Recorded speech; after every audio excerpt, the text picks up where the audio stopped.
শীতের দুপুরে গরম গরম ধোয়া ওঠা ভাত আর তার সাথে এমন ঝাল ঝাল চিকেনের রেসিপি, আর তো কোনো কথাই থাকে না।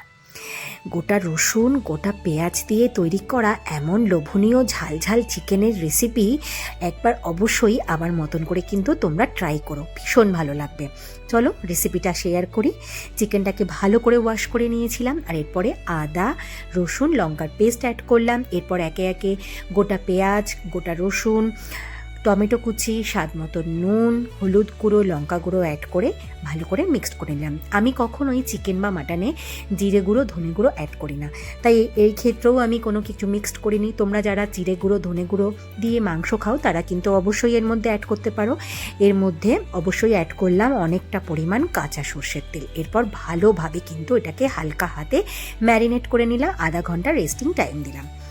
এরপর কড়াইতে দিয়ে দিলাম সর্ষের তেল, গোটা গরম মশলা ফোড়ন দিলাম, কিছুটা পেঁয়াজ কুচিকে হালকা হালকা কিন্তু ব্রাউন করে ভেজে নিলাম। এরপর ম্যারিনেট করা চিকেনটাকে দিয়ে পালা হলো ভালো করে মিডিয়াম ফ্লেমে কষানো। বেশ অনেকক্ষণ মিডিয়াম ফ্লেমে কিন্তু হালকা হাতে চিকেনটাকে ভালো করে কষিয়ে নিলাম। কিছুক্ষণের জন্য কভার করে দিলাম। 10 মিনিট পরে যখন কভারটা খুললাম দেখলাম হ্যাঁ অনেকটাই কিন্তু হয়ে গেছে। এরপর আবার কিছুক্ষণ কষিয়ে নিলাম। এরপরে কিন্তু দেখলাম অনেকটা কিন্তু তেল বেরিয়ে এসছে। ঠিক যখন তেলটা বেরিয়ে আসলো এর মধ্যে দিয়ে দিলাম কিছুটা পরিমাণ গরম জল আর গরম মশলা গুঁড়ো। ব্যাস, দেখতে কিন্তু ঠিক এমন হয়েছিল।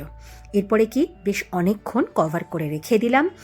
প্রায় 10-15 মিনিট পরে আমার গোটা রসুন গোটা পেঁয়াজ দিয়ে তৈরি করা ঝাল ঝাল চিকেনের রেসিপি, গরমাগরম চিকেনের রেসিপি একদম তৈরি। দেখেই কেমন লোভ লাগছে না? অবশ্যই কিন্তু একবার ট্রাই করো এইভাবে আমার মতন করে, আর আমাকে অবশ্যই কমেন্টে জানিও ঠিক এইভাবে শীতের দুপুরে গরম গরম ভাতের সাথে চিকেন খেয়ে তোমাদের ঠিক কেমন লাগলো।